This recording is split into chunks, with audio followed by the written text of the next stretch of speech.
तो मैं परवीन खातोला राजगुरु नवोदय क्लासेस में आप सभी का स्वागत करती हूँ। तो प्यारे साथियों, हमारा टॉपिक चल रहा था साधारण ब्याज। तो पिछले वीडियो में भी हमने साधारण ब्याज से संबंधित प्रश्नों की चर्चा की थी। तो आज भी हम साधारण ब्याज से संबंधित प्रश्नों को समझने वाले हैं और हल करने वाले हैं जो एग्जाम में पूछे जाते हैं। तो आइए आज की क्लास की शुरुआत करते हैं। तो हमारा पहला प्रश्न है कि कोई राशि समान दर व समान समय पर उधार दी जाती है।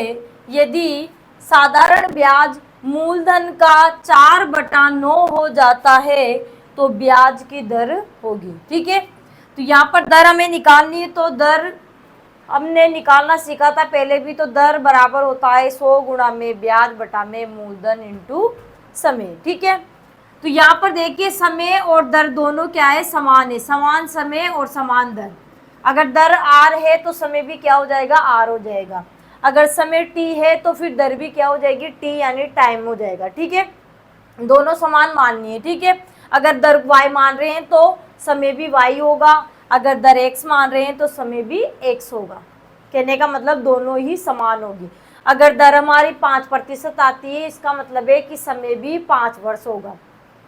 ठीक है, अगर दर 10% आती है, इसका मतलब समय भी 10 वर्ष होगा। ठीक है, दोनों में समय या दर दोनों में से कुछ भी पूछ सकते हैं। तो यहाँ पर अभी पूछा है दर, पूछा है ब्याज की दर। ठीक है, तो इस प्रकार के प्रश्नों को कैसे हल करते हैं, तो इसके 2-3 तरीके होते हैं। या तो हम मूलधन को x मानकर कर ले, या मूलधन को 100 रुपये मान कर ले, या शॉर्ट तरीके से भी कर सकते हैं। ठीक है, तो दोनों तीनों तरीके मैं आपको बता रही हूँ। तो सबसे पहला तरीका हम बेसिक से करेंगे। ठीक है, बेसिक से कैसे, कि क्या बोला गया है कि कोई राशि समान दर व समान समय पर उधार दी जाती है। यदि साधारण ब्याज मूलधन का 4/9 हो जाता है तो ब्याज की दर होगी। तो यहाँ पर ब्याज क्या हो रहा है, मूलधन का 4/9। तो हमें दर निकालने के लिए ब्याज चाहिए और मूलधन भी चाहिए। ठीक है, तो यहाँ मूलधन हमें मानना पड़ेगा बेसिक तरीके से। तो हम कहेंगे कि माना कि मूलधन बराबर है हमारे पास 100 रुपये। एक्स मानकर भी कर सकते हैं, 100 रुपये माना कि मूलधन 100 रुपये। अब ब्याज क्या हो जाता है, मूलधन का 4/9 हो जाता है। तो यहाँ ब्याज क्या हो गया, ब्याज बराबर मूलधन कितना था, 100 माना था हमने। 100 का क्या हो रहा है, 4/9 हो रहा है। ठीक है, यानी 100 गुणा में 4/9। नहीं कट रहे तो गुणा कर लेंगे, तो कितना हो जाएगा, 400/9। ठीक है, 400/9 रुपये। तो क्या हो गया, ब्याज हो गया। ठीक है, समय और दर दोनों समान है। तो हमें दर निकालनी, तो दर अगर आर से हम लिखते हैं तो समय भी क्या आएगा, आर। दर 8% है तो समय क्या है, आर वर्ष है। ठीक है, दोनों ही समान मानने हैं। ठीक है, तो दर 8% है तो समय क्या है, आर वर्ष है। तो समय की इकाई वर्ष है और दर की पीछे क्या लगती है, प्रतिशत लगता है। ठीक है, मूलधन है, ब्याज है, दर है, समय है। ठीक है, ये मान लिया हमने। हमें क्या निकालनी, ब्याज की दर निकालनी। तो दर का फॉर्मूला होता है दर बराबर 100 गुणा में ब्याज बटा में मूलधन इंटू समय, मूलधन गुणा में समय। तो 100 गुणा में ब्याज कितना है, ब्याज है हमारे पास 400/9। तो 400 बटा है, नीचे लिख देंगे। मूलधन कितना है, मूलधन हमने 100 माना था, गुणा में समय कितना है, समय है हमारा आर। ठीक है, और यहाँ पर दर आर थी हमारे पास, तो यहाँ पर भी दर हमें आर रखनी पड़ेगी। ठीक है, तो दर आर रख देंगे। तो इसको इधर मैं पूरा लिख रही हूँ कि आर बराबर 100 गुणा में 400 बटा में 100 गुणा में आर गुणा में 9। आर 2 बार इसलिए आया है क्योंकि समान दर और समान समय। तो दर हमने 8% मानी है, इसलिए समय भी आर वर्ष हो गया। ठीक है, तो यहाँ पर दर आर है 100 गुणा में ब्याज मूलधन गुणा में समय गुणा में, ठीक है, ब्याज 400/9 हो गया। तो यहाँ पर अब ये आर भाग में इधर जाके किस में जाएगा, गुणा में। तो ये तो क्या हो जाएगा, आर स्क्वायर। ठीक है, 100 से 100 कट गया, क्या बच गया, 400/9। भाई आर भाग में था, इधर जाएगा तो किस में जाएगा, गुणा में। तो गुणा में होती है क्या हो जाएगा, आर को 2 बार गुणा करने का मतलब है आर स्क्वायर हो गया। ठीक है, हमें आर निकालना है। तो आर बराबर क्या हो जाए, स्क्वायर हटते क्या लग जाएगा, इधर अंडर रूट लग जाएगा। तो अंडर रूट 400/9। तो 400 किसका अंडर रूट होता है, 20 का, और 9 किसका होता है, 3 का। ठीक है, काटेंगे, 3 छंग 18, मिश्र भिन्न में आंसर, तो मिश्र भिन्न बनाएंगे, 3 छंग 18 कट रहे तो नहीं है पूरे, तो मिश्र भिन्न बनाएंगे 3 छंग 18, कितने बच गए 2 और बटा में 3, तो 6 सही 2 बटा में 3%। तो अगर हमारी आर यानी दर अगर 6 सही 2 बटा 3% आए तो समय भी कितना है 6 सही 2 बटा 3 वर्ष है। ठीक है, तो बेसिक तरीका तो ये हुआ कि हमने मूलधन मान लिया, माना कि मूलधन 100 रुपये है, ब्याज क्या होता है मूलधन का 4/9 हो जाता है, तो ब्याज हो गया 100 का 4/9 निकाला तो 400 बटा में 9 रुपये। समय आर वर्ष है और दर भी आर प्रतिशत, दोनों सेम है आर आर। ठीक है, एक्स वाई इस तरीके एक्स मानोगे तो दोनों एक्स हो जाएंगे, वाई मानोगे तो ये भी वाई हो जाएगा, ऐसे भी मान सकते हैं आप। ठीक है, तो दर बराबर 100 गुणा में ब्याज बटा में मूलधन इंटू समय। दर कितनी है आर है, 100 गुणा में ब्याज है 400 बटा में 9, मूलधन है 100, समय है आर। ठीक है, आगे हल किया तो हमारे पास आर बराबर क्या आ गया 6 सही 2 बटा 3%। अगर समय पूछते तो समय भी वही आता 6 सही 2 बटा 3 वर्ष हो जाता है, यहाँ प्रतिशत की जगह क्या लगा देते वर्ष लगा देते। ठीक है, तो एक तरीका तो ये हो गया बेसिक। ठीक है, दूसरा तरीका देखिए, दूसरा तरीका भी ऐसा ही है बेसिक। अभी आपको यहाँ पर 100 मानने की जरूरत नहीं है, क्या नहीं है 100 मानने की जरूरत नहीं है। कैसे करेंगे इसको समझिए, यहाँ पर क्या लिखा है कि समान दर और समान समय है, तो यहाँ पर मूलधन का 4/9 हो जाता है। अब यहाँ मूलधन लिखा है और का 4/9, इसका है साधारण ब्याज, यहाँ मूलधन है तो यह मूलधन पास में है तो नीचे वाला तो क्या होगा मूलधन, और ब्याज दूर है तो ऊपर वाला क्या हो जाएगा ब्याज हो जाएगा। ठीक है, ब्याज कितना 4, मूलधन कितना 9। ठीक है, क्या हम लिखेंगे कि मूलधन बराबर है 9 और ब्याज बराबर है 4। 100 मानने की भी आपको जरूरत नहीं पड़ेगी। ठीक है, दर क्या है, दर है हमारी आर प्रतिशत, तो समय भी कितना हो जाएगा आर वर्ष। ठीक है, दोनों समान थे तो समान हमने मान लिए। ठीक है, तो नीचे वाला तो मूलधन होगा, पास वाला है मूलधन का तो ये नीचे वाला मूलधन होगा, ऊपर ब्याज दूर है तो दूर वाला ऊपर वाला होगा। जैसे मैंने तीर के निशान लगाए वैसे आपको कर देना है। ठीक है, मूलधन 9 और ब्याज 4। ठीक है, हमें क्या निकालनी है दर निकालनी है, तो दर बराबर 100 गुणा में ब्याज बटा में मूलधन गुणा में समय। दर कितनी है आर है, 100 गुणा में ब्याज कितना है 4 है, मूलधन कितना है 9 है, समय कितना है आर वर्ष है। ठीक है, बात वही आएगी, लेकिन यहाँ पर मूलधन 100 मानने की आपको जरूरत नहीं पड़ेगी। ठीक है, आर भाग में इधर किस में चला जाएगा गुणा में, तो क्या हो जाएगा आर स्क्वायर। यहाँ पर कट रहे नहीं है तो गुणा करेंगे तो क्या हो गया 400 बटा में 9, भाई 100 को 4 से गुणा किया 400, 9 के 9, तो आर का मान निकालना है तो आर बराबर, अब स्क्वायर हटते इधर क्या लग जाएगा अंडर रूट, तो 400 बटा में 9, तो 420 का अंडर रूट होता है और 9 किसका होता है 3 का। मिश्र बनाएंगे 3 छंग 18, 2 बच गए बटा में 3, तो 6 सही 2 बटा में 3% क्या आ जाएगी दर। तो यहाँ पर आपको 100 मानने की जरूरत नहीं पड़ी मूलधन को। ठीक है, ये हमारे पास क्या हो गया दूसरा तरीका हो गया। पहला तरीका समझ में आ गया, दूसरा ये हो गया। तीसरा तरीका देखिए, तीसरा तरीका शॉर्ट है, ये कंडीशन बताएगा कि जब हमारे पास जब समान दर व समान समय हो तब ये हमें फॉर्मूला लगाना है। जब समान दर व समान समय हो तब हमें दर निकालनी होगी, तो दर का सूत्र हो जाएगा अंडर रूट ब्याज गुणा में 100, अंडर रूट ब्याज गुणा में 100।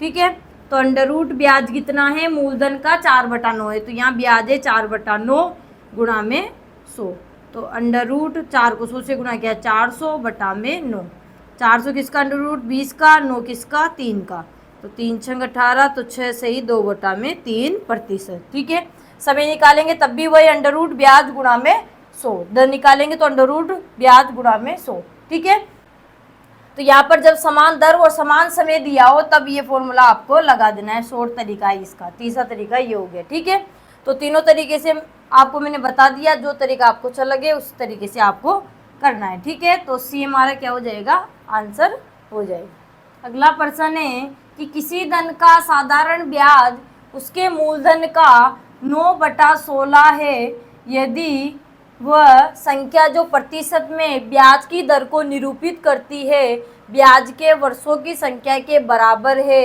हो तो समय होगा।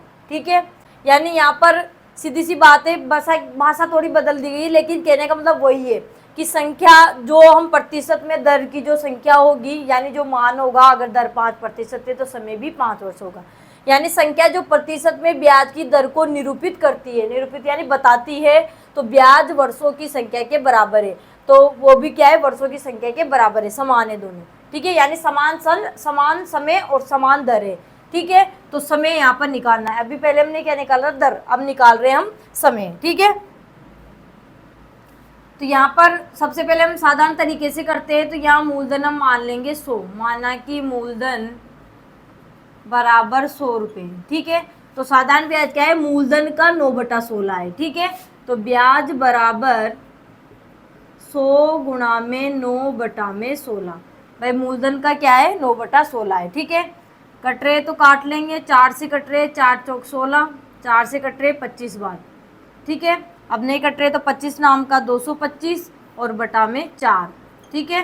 तो 225 बटा में 4 रुपये, ठीक है। दर बराबर, दर हमारी अगर R% है तो समय भी क्या होगा हमारा, समय बराबर है R वर्ष, ठीक है। हमें क्या निकालना है, समय निकालना है। तो समय बराबर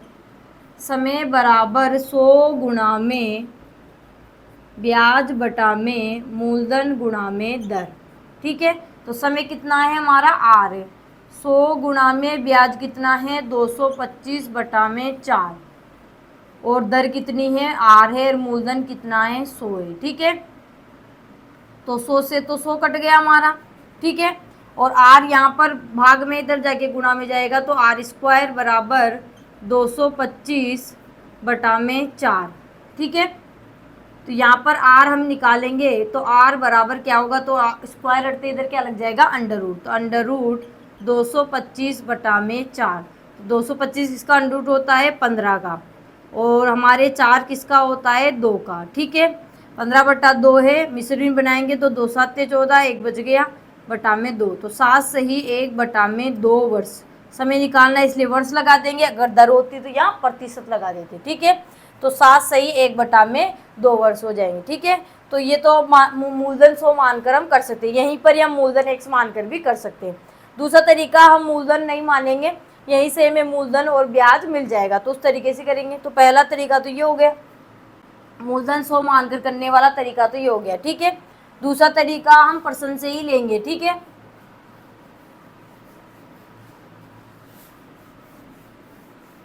दूसरा मेथड देखिए क्या कह रहा है कि मूलधन का 9/16 है, कौन, साधारण ब्याज। तो साधारण ब्याज दूर है, दूर वाला कौन सा होगा, ऊपर वाला, मूलधन का तो ये नीचे वाला, ठीक है। तो मूलधन तो कितना है 16, और ब्याज कितना है 9 है, ठीक है। तो हम यहाँ लिखेंगे, दूसरा तरीका है हमारे पास, तो मूलधन बराबर है 16 रुपये और ब्याज बराबर है हमारे पास 9 रुपये, ठीक है। तो दर बराबर कितनी है, R% है, तो समय बराबर क्या हो जाएगा, R वर्ष हो जाएगा, ठीक है। दोनों हमें समान मानने, ठीक है। हमें क्या निकालना है, समय। तो समय बराबर 100 गुणा में ब्याज बटा में मूलधन गुणा में दर। तो समय कितना है, R, 100 गुणा में ब्याज कितना है 9, मूलधन कितना है 16, दर कितनी है R%। R भाग में इधर गुणा में चल जाएगा, तो R² बराबर, कट रहे हैं 4 से, 4 चौक 16, 4 से 25 बार, 25 नाम का 225 बटा में 4, R बराबर स्क्वायर हटते इधर क्या लग जाएगा, अंडर रूट, तो 225 बटा में 4, 225 किसका अंडर रूट होता है 15 का, 4 किसका होता है 2 का, तो 2 7 14, 1 बच गया, 7 सही 1 बटा में 2 वर्ष। दूसरा तरीका ये हो जाएगा, ठीक है। तीसरा तरीका, जब दर और समय समान दिया हो तो दर और समय कैसे निकालते हैं। तो दर हमने निकाली थी पहले, अब निकाल रहे हैं समय। तो समय बराबर अंडर रूट ब्याज गुणा में 100, तो अंडर रूट ब्याज कितना है 9/16, ठीक है, और गुणा में 100, ठीक है। 4 चौक 16, 4 से 25 बार, 25 नाम का 225 और बटा में 4, ठीक है। 225 किसका है 15 का, 4 किसका है 2 का, 2 7 14, 1 बच गया, 7 सही 1/2 वर्ष, ठीक है। तीसरा तरीका ये हो जाएगा। तो हमारा क्या आंसर आया, डी हमारा आंसर हो जाएगा, 7 सही 1/2 वर्ष।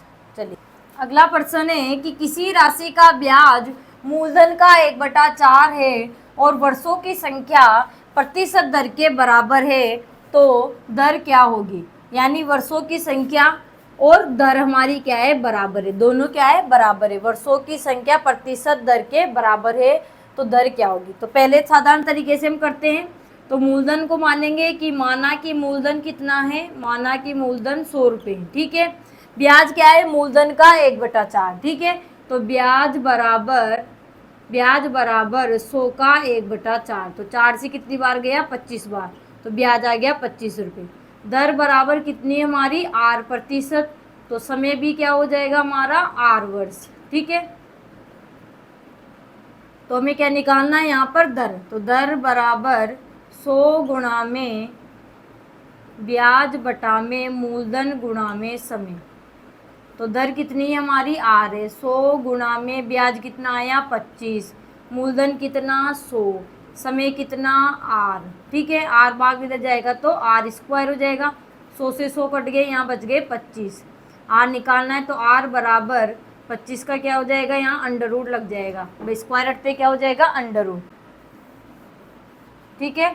तो यहाँ R स्क्वायर बराबर क्या हो जाएगा, अंडर रूट, स्क्वायर हटते क्या हो जाएगा, यहाँ पे अंडर रूट लग जाएगा, ठीक है। तो R बराबर क्या हो जाएगा, 25 किसका अंडर होता है, 5 का, तो 5% हमारी क्या आ जाएगी, दर आ जाएगी, ठीक है। एक तरीका तो ये हो गया। दूसरा देखिए, दूसरा तरीका बताया था कि मूलधन का 1/4 है, तो मूलधन तो नीचे, ब्याज दूर है, ये ऊपर। इसका मतलब है कि मूलधन तो कितना है हमारे पास, 4 रुपये, और ब्याज कितना है उसका, 1 रुपया, ठीक है। दर कितनी है हमारे पास, दर है R प्रतिशत, तो समय है कितना है हमारे पास, R वर्ष, ठीक है, दोनों समान मान ली। तो यहाँ पर हमें निकालनी है दर। तो दर बराबर 100 गुणा में ब्याज बटा में मूलधन गुणा में समय। दर कितनी है, R। 100 गुणा में ब्याज कितना है, 1, बटा में मूलधन है 4, और समय हमारे पास R, तो R भाग इधर जाएगा तो R स्क्वायर हो जाएगा, ठीक है। 4 से कितनी बार कट गया, 25 बार, तो R स्क्वायर बराबर 25 हो जाएगा। तो R बराबर क्या हो जाएगा, अंडर रूट 25, तो 25 अंडर रूट 25 बराबर 5, ठीक है। तो 5 हमारे पास क्या हो जाएगी, दर आ जाएगी 5%, ठीक है। दूसरा तरीका ये हो गया। तीसरा तरीका, दर और जब समय समान दिया हो तो हम क्या करते हैं, दर बराबर अंडर रूट ब्याज गुणा में 100। तो अंडर रूट ब्याज है 1/4 और गुणा में 100, ठीक है। अंडर रूट 4 से कट गया 25 बार, तो अंडर रूट 25 बराबर क्या हो जाएगा, 5%, ठीक है। तो पहला, दूसरा और तीसरा, ठीक है। पहला तरीका हमने मूलधन को 100 माना है, दूसरा तरीका हमने परसेंट से ही मूलधन और ब्याज मान लिया, तीसरा तरीका हमने छोटा सा एक फॉर्मूला है उससे हमने किया है, ठीक है। तीनों में हमारा आंसर क्या आया, 5%, 5%, 5%। सी हमारा क्या हो जाएगा, आंसर हो जाएगा। अगला प्रश्न है कि किसी धनराशि का 5 वर्ष का साधारण ब्याज मूलधन का 3/5 हो जाता है, तो बताओ ब्याज की दर क्या है। अब यहाँ समय और दर समान नहीं है, समय में दिया हुआ है, दर हमसे पूछा है, लेकिन ये बात तो वही है जो पहले के प्रश्न में थी कि मूलधन ब्याज क्या है, मूलधन का 3/5 है, ठीक है। तो यहाँ पर बेसिक तरीके से हम करेंगे, पहले तरीके से तो वही हम क्या मानेंगे, मूलधन मानेंगे। माना कि मूलधन कितना है, 100 रुपये, माना कि मूलधन बराबर है 100 रुपये, ठीक है। तो ब्याज कितना है, मूलधन का 3/5, तो ब्याज बराबर 100 का 3/5, तो 5 से 20 बार, 20 दिया 60, ब्याज हो गया 60 रुपया। समय दे रखा है, समय कितना है, समय बराबर है 5 वर्ष। हमें क्या निकालना है, दर। तो दर बराबर 100 गुणा में ब्याज बटा में मूलधन गुणा में समय। तो 100 गुणा में ब्याज है 60 और मूलधन कितना हमने माना था 100, और समय कितना 5, 100 से 100 कट गया, 5 से कितनी बार, 12 बार, तो दर आ गई 12%। दर कितनी आ गई, 12%। तो एक तरीका तो ये हो गया 100 मानने का। दूसरा तरीका क्या है हमारा, साधारण ब्याज मूलधन का 3/5 है, तो मूलधन तो कितना है 5 और ब्याज कितना है 3, तो मूलधन बराबर है 5, ब्याज बराबर है 3, और समय कितना दिया हुआ है, समय दिया है हमें 5 वर्ष, मूलधन है, ब्याज है, समय है, हमें क्या निकालना है, दर। तो दर बराबर 100 गुणा में ब्याज बटा में मूलधन गुणा में समय। तो 100 गुणा में ब्याज कितना है 3, मूलधन कितना 5, समय कितना 5, 5 से कितनी बार 20 बार, 5 से 4 बार, 4 3 12, तो 12%। ठीक है। तो माना कि मूलधन 100 रुपये ये मानकर हमने कर लिया और परसेंट से भी हमने किया, हमारा आंसर आ गया 12%। ठीक है। तो अगला प्रश्न है कि किसी धनराशि का 8 वर्ष का साधारण ब्याज मूलधन का 4/5 हो जाता है तो ब्याज की दर क्या है। ठीक है। तो यहाँ दर देकर ब्याज भी, दर देकर हमें समय पूछ सकते हैं, समय देकर दर भी। तो यहाँ पर हमसे पूछा गया है दर। ठीक है। तो साधारण तरीका हम देखें बेसिक तरीके से, तो माना कि मूलधन बराबर है 100 रुपये। ठीक है। ब्याज क्या है, साधारण ब्याज क्या है, मूलधन का 4/5 है। तो ब्याज बराबर क्या हो जाएगा, ब्याज बराबर 100 का 4/5। तो 5 से 20 बार, 20 चौक 80, 80 रुपये क्या हो गया, ब्याज हो गया। ठीक है। समय कितना है, समय बराबर है हमारे पास 8 वर्ष। समय बराबर कितना है हमारे पास 8 वर्ष। ठीक है। हमें क्या निकालनी है, दर। दर बराबर 100 गुणा में ब्याज बटा में मूलधन गुणा में समय। तो 100 गुणा में ब्याज कितना आया 80, मूलधन कितना 100, समय 8 वर्ष, 100 से 100 कट गया, 8 दाई 80, तो 10% क्या आ जाएगी, हमारी दर आ जाएगी। ठीक है। दूसरा तरीका क्या हो जाएगा कि मूलधन का 4/5 है कौन, ब्याज। तो ब्याज तो हो गया 4 और मूलधन कितना हो गया 5। हम लिखेंगे कि मूलधन बराबर है 5 और ब्याज बराबर है 4 और समय दिया है हमें, समय बराबर है 8 वर्ष। ठीक है। तो दर बराबर हो जाएगा 100 गुणा में ब्याज बटा में मूलधन गुणा में समय। तो 100 गुणा में ब्याज है 4, मूलधन है 5 और समय है 8। ठीक है। 4 से कट गया 2 बार, 2 से कट गया 50 बार, 5 से कट गया 10 बार, तो 10% क्या हो जाएगी, हमारी दर आ जाएगी। ठीक है। तो ए हमारा क्या हो जाएगा, सही आंसर हो जाएगा। चलिए अगला प्रश्न है कि सोहन ने 25,500 रुपये को 2 भागों में अलग अलग बैंकों में क्रमशः 12% व 15% पर जमा कराए। ठीक है। 2 भाग किए, बराबर किए, कितने किए हमें पता नहीं है, बराबर तो किए नहीं, लिखा नहीं है। तो एक भाग को तो उसने 12% दर पर, दूसरे भाग को 15% दर पर, यानी 25,500 रुपये उसके पास कुल राशि थी। अब 25,500 में से एक राशि थी कोई भी x मान ले, तो दूसरी राशि 25,500 माइनस x हो जाएगी। तो उसको 15% पे जमा किया, एक को 12% पे। यदि 2 वर्ष के अंत में दोनों से मिलाकर कुल ब्याज कितना हुआ, यानी 25,500 तो उसके पास पैसे थे, उनका कुल ब्याज हो गया 6,630 रुपये। तो बताओ 12% साधारण ब्याज की दर से कितना धन जमा करवाया था। 12% पूछे या 15%, दोनों में से कोई सा भी पूछ सकते हैं। ठीक है। तो यहाँ पर कैसे करेंगे, तो एक तरीका तो x मानकर करेंगे कि एक धन हमारे पास x था, उसको 12% जमा कराया, एक बच गया हमारे 25,500 माइनस x। तो इससे तो काफ़ी लंबा हो जाएगा। तो एक और तरीके से हम करते हैं, वो बिल्कुल बेटर रहेगा, फटाफट से हमारा आंसर आ जाएगा। ठीक है। तो हमें कुल राशि यानी मूलधन हमारे पास है और 2 वर्ष का ब्याज भी हमारे पास है, तो दोनों 25,500 रुपये का हमारे पास क्या आ जाएगी, दर हम इसकी यहाँ पर निकाल सकते हैं। ठीक है। तो दर हमारे पास आ जाएगी, तो फिर हम एलिगेशन मेथड से इसको कर सकते हैं। ठीक है।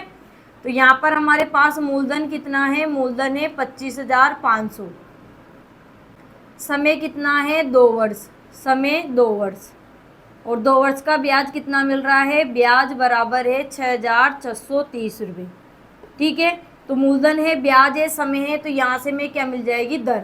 तो 100 गुणा में ब्याज बटा में मूलधन गुणा में समय। तो 100 गुणा में ब्याज है 6,630 बटा में मूलधन है 25,500 गुणा में समय है 2 वर्ष। ठीक है, तो 1 जीरो से 1 जीरो गया, 1 जीरो से 1 जीरो। ठीक है, अब 5 से काट लेते हैं, 5 दूनी 10, 5 से 5 25, 5 एकम 51 बार, 2 से 2 कट गया, 51 663, 3 से कट जाएंगे, 3 एकम 3, 2 बज गए, 3 7 21, 3 से 3 दूनी 6, 3 दूनी 6, 3 एकम 3, 2 से 21 बार, 17 से 17 एकम 17, 5 बज गए, 17 3 51, यानी 13%, यानी 25,500 की जो दर थी हमारे पास क्या आ गई, 13% आ गई। ठीक है, अब एलिगेशन मेथड से हम करेंगे तो एक राशि जमा करवाई थी 12% की दर पर और एक राशि जमा कराई थी 15% की दर पर। ठीक है, और कुल हमारे पास दर कितनी आई है, 13%। ठीक है, तो इसका अंतर कितना हुआ, 12%, 13% का अंतर कितना आया, 1%। ठीक है, 15 और 13 का अंतर कितना आया, 2%। ठीक है, तो यहाँ पर हमारे पास प्रतिशतों का अनुपात आ गया 2:1 में जमा कराइए। ठीक है, 2:1 की दर से यह राशियां बैंक में जमा कराई गई थी। ठीक है, तो हमें क्या निकालना है, 12% पर जमा की गई राशि का निकालना है। तो हम क्या करेंगे, यहाँ अनुपातों का योग कर लेंगे, अनुपातों का योग। तो अनुपात कितने, 2 + 1 = 3। ठीक है, अनुपातों का योग हो गए। अब किसकी निकालनी है हमें, 12% की। तो 12% का क्या है, 2%, 2 अनुपात में, तो 2 कुल अनुपात कितना, 3 गुणा में कुल राशि कितनी थी हमारी, 25,500। ठीक है, तो 3 से 3 8 24, 1 बच गया, 3 पंजे 15, 0 0 गुणा करेंगे तो 0 0, 2 पंजे 10, 2 8 16 और 1 17, तो 17,000 रुपये, यानी 12% की दर पर कौन सी राशि जमा करवाई थी, 17,000 रुपये जमा करवाए थे। अगर 15% पूछे तो 15% का निकाल लेंगे, या यहाँ से हम बता देंगे कि 25,500 में 17,000 घटा देंगे। ठीक है, इस तरीके से कर सकते हैं। तो यहाँ पर ये तरीका बहुत ही शानदार रहेगा, इस तरीके से आप फटाफट से सवाल को कर सकते हैं। ठीक है, तो हमारा आंसर क्या आ जाएगा, ए हमारा आंसर हो जाएगा 17,000 रुपये। अगला प्रश्न है कि एक व्यक्ति के पास 5,000 रुपये की पूंजी है, वो इसका कुछ भाग 6% वार्षिक ब्याज पर तथा शेष धन 7% ब्याज पर उठाता है और इस प्रकार 4 वर्षों में उसे 1,260 रुपये ब्याज प्राप्त होते हैं। ठीक है, तो उसे कितना भाग 7% दर पर लगाया था, ये बताना है। ठीक है, तो यहाँ पर मूलधन दिया है हमें और 4 वर्षों का ब्याज भी दिया है। तो यहाँ पर हम सारी जो पूंजी थी 5,000 रुपये मूलधन था उसकी दर निकालेंगे पहले तो। ठीक है, तो मूलधन बराबर कितना, 5,000, और समय कितना दिया हुआ है, समय दिया है हमें 4 वर्ष। ठीक है, और ब्याज कितना ले रहा है 4 वर्ष में इस पर, 1,260 रुपये। तो यहाँ से में क्या मिलेगी, दर। तो दर बराबर 100 गुणा में ब्याज बटा में मूलधन गुणा में समय। तो 100 गुणा में ब्याज है हमारे पास 1,260 और मूलधन है 5,000 और समय है 4 वर्ष। ठीक है, तो 1 2 3 0 से 1 2 3 0 कट जाएंगे। ठीक है, 2 से 2 दूनी 4, 2 से 2 छिकी 12, 2 तिया 6, तो 63 बटा में 5 दूनी 10। तो इसको अगर हम पॉइंट में लिखे तो 6.3% हमारी क्या आ जाएगी, दर आ जाएगी। तो पहली राशि कितने प्रतिशत दर पे लगाई थी, 6%। दूसरी राशि बची हुई शेष राशि 7% दर पर। तो कुल हमारे पास दर कितनी आ गई, 6.3%। ठीक है, दोनों का अंतर करेंगे तो 6.3 का अंतर करेंगे तो कितना आ जाएगा, 0.3%। ठीक है, और इसका करेंगे हम 7 और 6.3 का अंतर करेंगे तो 0.7%,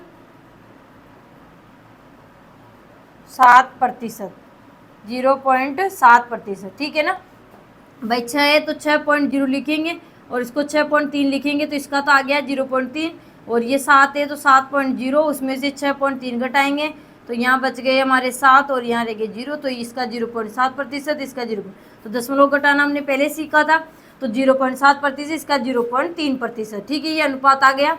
तो इनका हम क्या कर लेंगे, योग कर लेंगे, अनुपातों का योग।